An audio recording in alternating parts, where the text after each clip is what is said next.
Vitamin. Vitamin वो chemical होते हैं जो हमारी बॉडी को हेल्दी रखने में हमारी सहायता करते हैं, या हम कह सकते हैं vitamin are chemical that keep our body healthy. Vitamin वो केमिकल होते हैं जिनके कारण हमारी जो बॉडी है वो हेल्दी रहती है। विटामिन की कमी से हमें काफी बीमारी या डिसीज देखने के लिए मिलती है। जो ये ऑर्गेनिक केमिकल होता है जो रिक्वायर होता है हमें बहुत कम अमाउंट में, और कम अमाउंट में रिक्वायर होता है, और ये हमारी बॉडी को हेल्दी रखता है। जो विटामिन होते हैं वो दो टाइप के होते हैं, फैट सोल्यूबल और वाटर सोल्यूबल। जो फैट सोल्यूबल होते हैं वो सोल्यूबल इन फैट, और जो वाटर सोल्यूबल होते हैं वो वाटर सोल्यूबल इन वाटर। इसके बाद आपका नेक्स्ट आता है, जो फैट सोल्यूबल होता है वो कार्बन, हाइड्रोजन और ऑक्सीजन कंपाउंड से मिलके बने होते हैं। ठीक है, इसके बाद ये क्या होता है बेटा, विटामिन ए, डी, ई, के, ये जो सभी होते हैं। विटामिन बी और सी को छोड़कर जो भी विटामिन होते हैं वो सभी आपके फैट सोल्यूबल होते हैं। इसके बाद आता है water soluble vitamin. Water soluble vitamin में नाइट्रोजन और सल्फर आपको देखने के लिए मिलती है। ठीक है बेटा, ये नाइट्रोजन और सल्फर कंपाउंड से मिलके बने होते हैं। और ये जो विटामिन होते हैं विटामिन बी और सी, नॉर्मली आप देखोगे जो विटामिन बी और सी होते हैं वो पानी में घुल जाते हैं। ठीक है बेटा, आप जो खट्टे पदार्थ होते हैं जैसे लेमन हो गया, उसे आप पानी में घोलना चाहोगे तो घुल जाएगा, और उसमें आपको ज्यादा अमाउंट में क्या मिलता है, विटामिन सी। ऐसे ही विटामिन बी भी आपका नॉर्मली पानी में घुल जाता है। लेकिन जो ये विटामिन होते हैं आपके फैट सोल्यूबल विटामिन, ये पानी में सोल्यूबल नहीं होते। Vitamin A. विटामिन ए हम सभी जानते हैं कि एक फैट सोल्यूबल विटामिन होता है जिसका साइंटिफिक नेम जो होता है रेटिनल होता है। केमिकल फॉर्म में यदि हम बात करें तो रेटिनोल, रेटिनल और रेटिनोइक एसिड भी इसे बोला जाता है। जो डिस्कवरी हुई थी बेटा विटामिन ए की वो 1913 में हुई थी। एल्मर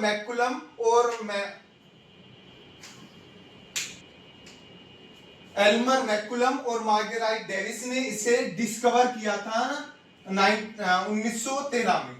ठीक है, इसके बाद इसके जो सोर्स होते हैं वो कैरेट होता है, मिल्क होता है, एग, फिश और स्वीट पोटैटो इसके अच्छे सोर्स माने जाते हैं। इसके बाद जो इसकी डिफिशियंसी से आपको बीमारी हो सकती है, डिसीज हो सकती है यदि आप विटामिन ए को कम लेते हो, तो नाइट ब्लाइंडनेस, ड्राई आइज और आपकी ड्राई, इसकी डिफिशियंसी से आपको नाइट ब्लाइंडनेस, ड्राई आइज और ड्राई स्किन हो सकती है। जो आपको डेली लेना चाहिए अडल्ट मैन को और वुमेन को, आपको 0.9 मिलीग्राम बॉयज के लिए और 0.7 मिलीग्राम गर्ल्स के लिए।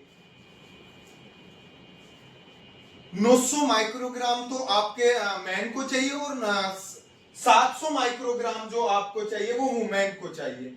जो विटामिन होते हैं ये मैंने बताया था फैट सोल्यूबल और वाटर सोल्यूबल होता है। जो विटामिन ए है वो क्या है आपका फैट सोल्यूबल।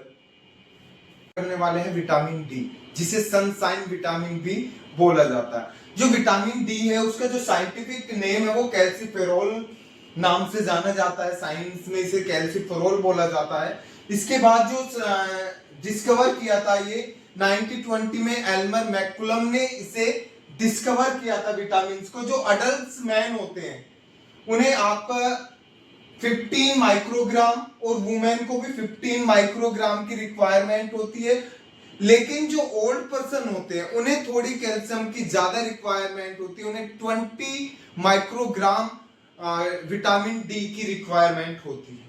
अब इसके बाद आता है कि आप यदि अच्छी अमाउंट में विटामिन डी लेते हो, प्रॉपर अमाउंट में विटामिन डी लेते हो, तो उसके फायदे क्या होंगे। आपके जो विटामिन डी है बेटा आपकी हेल्प करता है कैल्शियम को और फास्फोरस को अब्जॉर्ब करने में। इसके कारण जो कैल्शियम होता है, फास्फोरस होता है, वो आपकी बॉडी में ऑब्जॉर्व हो पाता है। यदि आप विटामिन डी नहीं लेते और तो फिर क्या होगा कि जो कैल्शियम है आपकी बॉडी में प्रॉपर फंक्शनिंग नहीं कर पाएगा, यूज नहीं हो पाएगा, जिसके कारण आपको बोन से रिलेटेड प्रॉब्लम आ सकती है।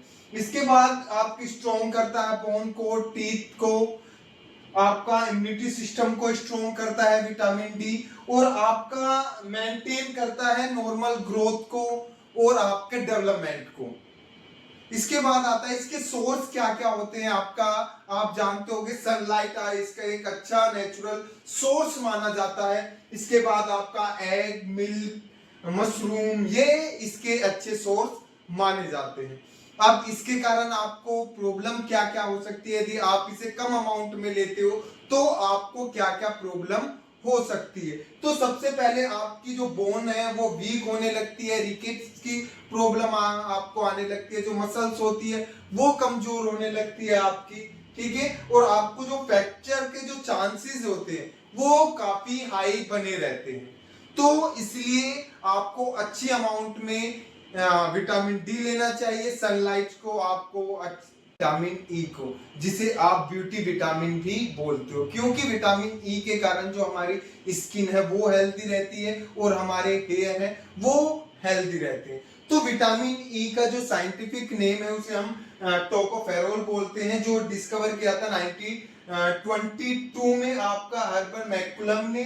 जो आपका vitamin D per day requirement होती है मेंस की और आपकी वुमेन्स की, वो इक्वल होती है। आपको 50 माइक्रोग्राम आपको मेंस को रिक्वायरमेंट होता है और 50 माइक्रोग्राम ही आपका वुमेन को रिक्वायरमेंट होता है। यदि आप विटामिन ई को अच्छी अमाउंट में लेते हो तो ये आपका इम्यूनिटी सिस्टम को स्ट्रॉन्ग करती है, दूसरी आपकी स्किन को हेल्दी रखती है, आपके हेयर को हेल्दी रखती है और आपके रिप्रोडक्टिव सिस्टम को एक्टिव और स्ट्रॉन्ग बनाए रखती है।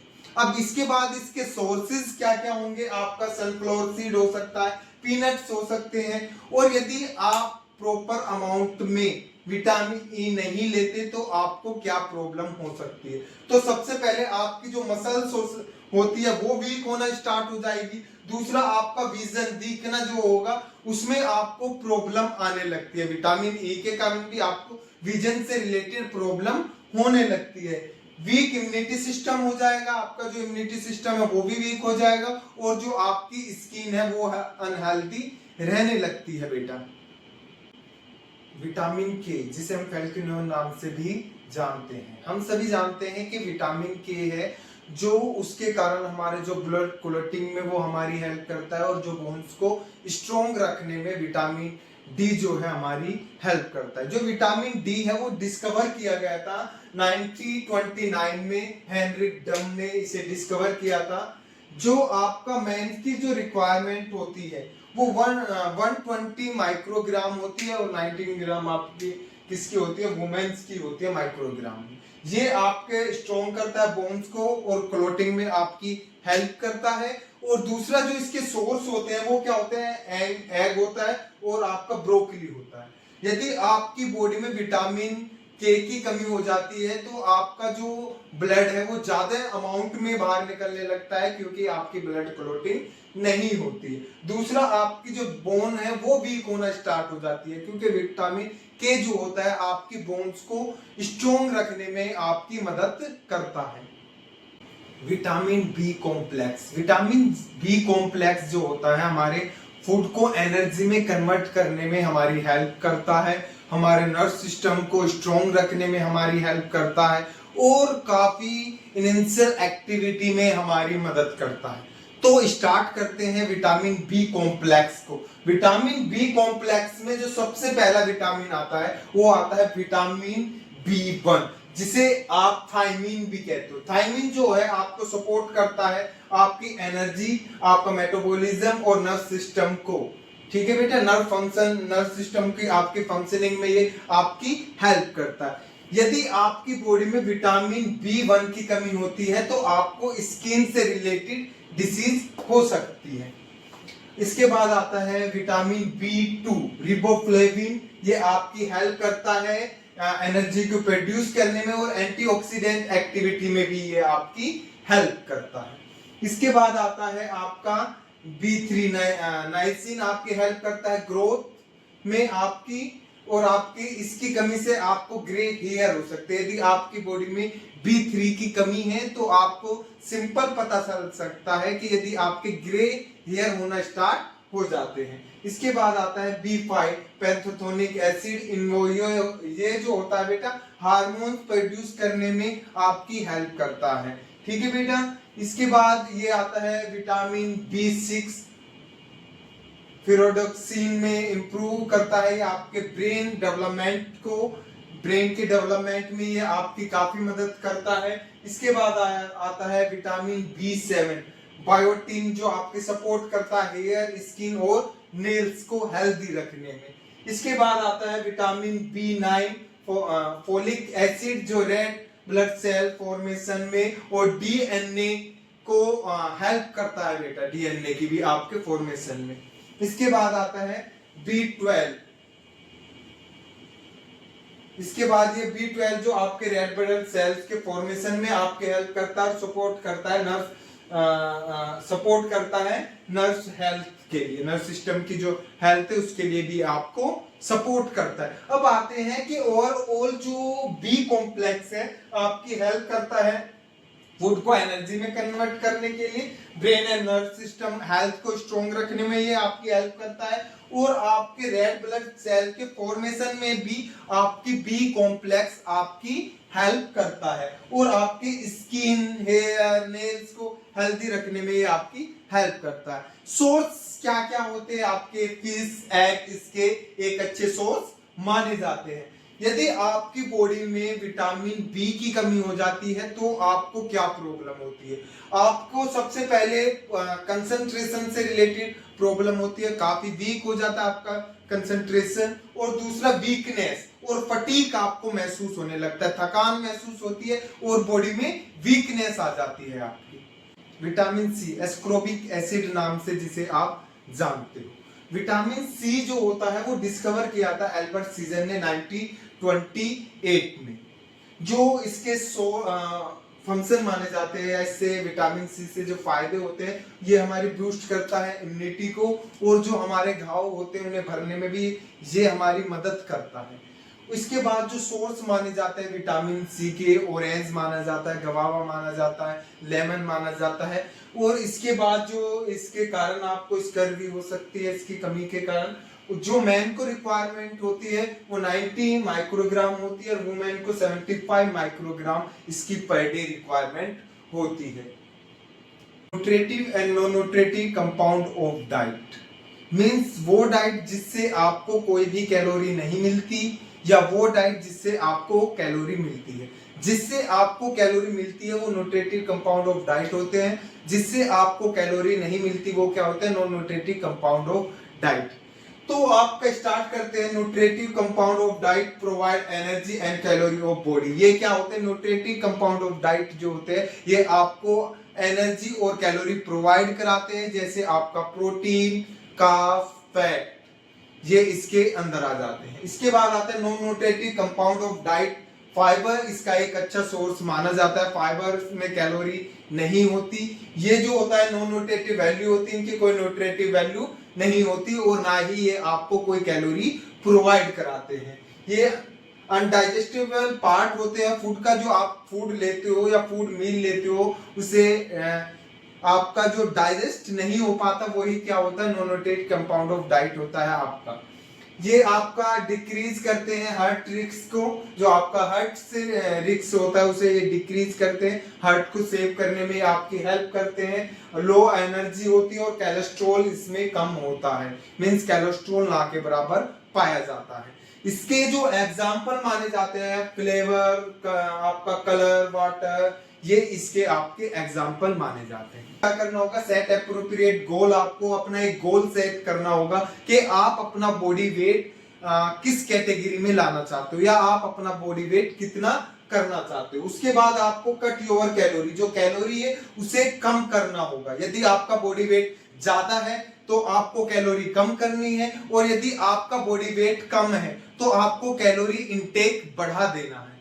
ठीक है। तो इसके बाद आपको अवॉइड करना है जंक फूड और फास्ट फूड। यदि आपका बॉडी वेट कम है तो भी आपको अवॉइड करना है जंक फूड और फास्ट फूड, और यदि आपका बॉडी वेट ज्यादा है तो भी आपको अवॉइड करना है जंक फूड और फास्ट फूड को। इसके बाद आपका डोंट स्किप मील, जो आपके मील्स होते हैं उन्हें आपको स्किप नहीं करना है। और डाइट के थ्रू आपको मैं सबसे पहले और सबसे जरूरी बात बता देता हूँ, आपको वेट गेनिंग हो या वेट लॉस करना हो तो आपको मिल्क को स्किप कभी भी नहीं करना, क्योंकि जो मिल्क होता है वो आपका कंप्लीट फूड सोर्स माना जाता है। आपके मिल्क में सभी विटामिन मिनरल्स सभी चीजें पाई जाती है, इसलिए आपको मिल्क को स्किप नहीं करना है। इसके बाद आपका आता है मैनेज करना है आपके स्ट्रेस को। जो आपका स्ट्रेस है आपको उसे मैनेज करके रखना है, ज्यादा स्ट्रेस आपको नहीं लेना है। यदि आप स्ट्रेस ज्यादा लेते हो तो आपका जो बॉडी वेट है वो बढ़ जाता है, जिसके कारण आप अपने बॉडी वेट को मैनेज नहीं कर पाते। इसके बाद maintain your monitor your weight, आपको मॉनिटर करते रहना है अपने बॉडी वेट को। आपको 15 दिन में 10 दिन में आपको मॉनिटर करते रहना है कि जो बॉडी वेट है वो आपका अप डाउन तो नहीं कर रहा, मेंटेन तो है। इसके बाद आपका आता है हाइड्रेट रखना है बॉडी को, अपने जो वाटर इनटेक है वो प्रॉपर अमाउंट में लेते रहना है। आपको 3 से 4 लीटर पर डे वाटर को इनटेक करना ही करना है। या तो आपको वेट कम भी करना है, ज्यादा भी करना है, तो भी वाटर इनटेक को आपको कम नहीं करना है। इसके बाद आता है कि आपका नॉर्मल हेल्दी वेट रखने के लिए क्या होता है। हेल्दी वेट यदि आपको बनाए रखना है तो बैलेंस डाइट लेनी है सबसे पहले, उसके बाद रेगुलर एक्सरसाइज, बैलेंस डाइट के साथ साथ क्या करना प्लस रेगुलर एक्सरसाइज और गुड लाइफस्टाइल हैबिट का यूज करके ही आप अपने वेट को हेल्दी रख सकते हो। पिटफॉल ऑफ डाइटिंग, कि डाइटिंग करने के आपको क्या क्या नुकसान होते हैं। पहला होता है कि आप रिड्यूस करने लगते हो कैलोरी को, अपनी कैलोरी को काफी कम करने लगते हो, जिसके कारण आपकी बॉडी में जो एनर्जी लेवल है वो कम होने लगता है। ये एनर्जी लेवल कम होना है, स्किप करने लगते हो मील को, मतलब अपना जो खाना है उसे मील को स्किप करने लगते हो आप। इनटेक कैलोरी थ्रू ड्रिंक, आप ड्रिंक के थ्रू कैलोरी का इनटेक स्टार्ट कर देते हो, लिक्विड में ही आप कैलोरी लेना स्टार्ट कर देते हो, जिसके कारण आपको एनर्जी में कमी महसूस होती है और फटीग महसूस होता है। आपका लेवल फूड आप इनटेक स्टार्ट कर देते हो, मीन्स आप लेवल फूड ही खाना प्रेफरेंस करते हो, आप नोट प्रॉपर वर्कआउट नहीं करते हो, मसल लॉस होने लगती है आपकी। ठीक है, जब आप प्रॉपर प्रोटीन या प्रॉपर डाइट नहीं लोगे तो आपकी मसल डाउन होने लगेगी, न्यूट्रिशंस डिफिशिएंसी होने लगती है आपको, और वेट रेगुलर मीन्स रीगेन के जो चांसेस होते हैं वो बढ़ जाते हैं। मीन्स आप डाइट के थ्रू तो वेट को कंट्रोल कर लोगे, मीन्स आप कम कर लोगे, लेकिन जैसे दोबारा फिर से आप नॉर्मल डाइट पे आओगे तो आपका वेट रीगेन होने के जो चांसेस होते हैं वो बने रहते हैं। तो वेट कंट्रोल करने के लिए हमें क्या करना चाहिए। Weight control require regular exercise, balance diet, not जैसे डाइटिंग। आप डाइटिंग करके अपने वेट को कंट्रोल नहीं कर सकते, यदि करना चाहोगे तो आपको काफी प्रॉब्लम फेस करनी होती है। फूड इंटॉलरेंस, फूड इंटॉलरेंस क्या होता है बेटा, आपको प्रॉब्लम होती है किसी फूड से आपको क्या हो सकता है, प्रॉब्लम हो सकती है, उसे आपका लीवर डाइजेस्ट नहीं कर पाता, उसे क्या कहते हो, फूड इंटॉलरेंस। जैसे आपको गेहूं को डाइजेस्ट करने में प्रॉब्लम हो सकती है, या किसी स्पेशल फूड से आपको प्रॉब्लम हो सकती है जिसे आप डाइजेस्ट नहीं कर पाते, उसे ही क्या कह सकते हैं, फूड इंटॉलरेंस। मीन्स इसमें क्या प्रॉब्लम होती है कि आपका जो लीवर है वो एक स्पेशल टाइप के फूड को डाइजेस्ट नहीं कर पा रहा है।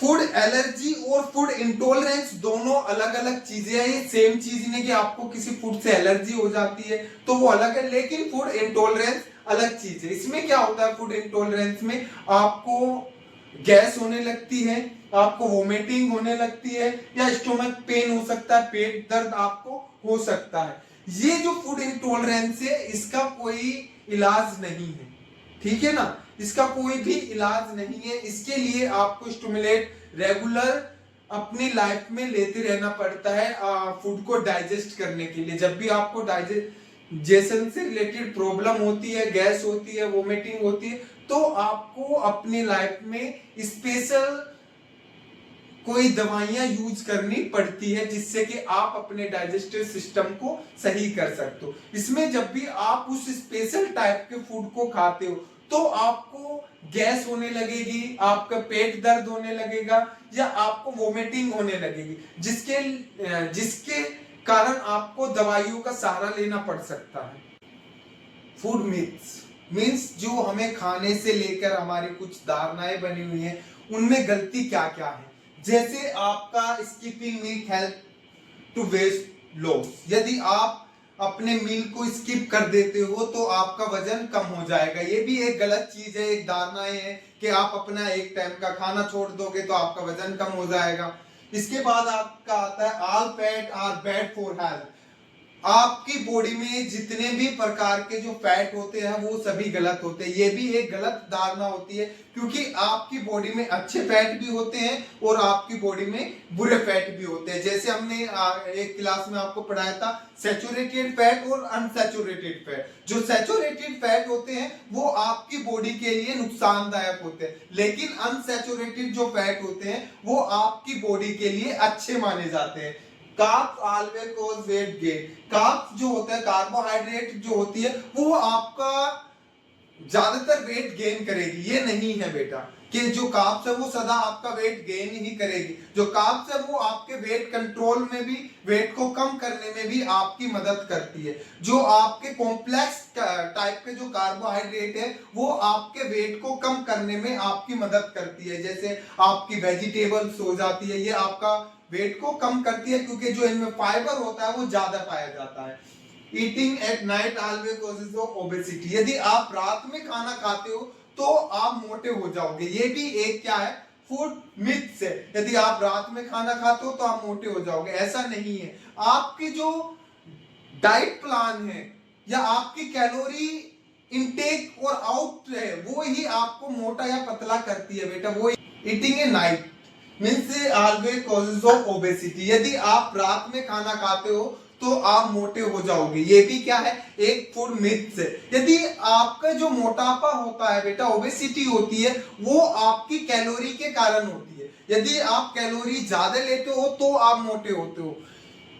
ये प्रॉब्लम जो होगी कैलोरी इन और कैलोरी आउट से होगा। मीन्स आप कितनी कैलोरी इन करते हो और उसके बाद कितनी एक्सरसाइज करते हो, उससे आपका जो फैट है वो घटता बढ़ता है, ना कि आपका कि आपने रात में खाना खाया इसलिए आप मोटे हो गए हो।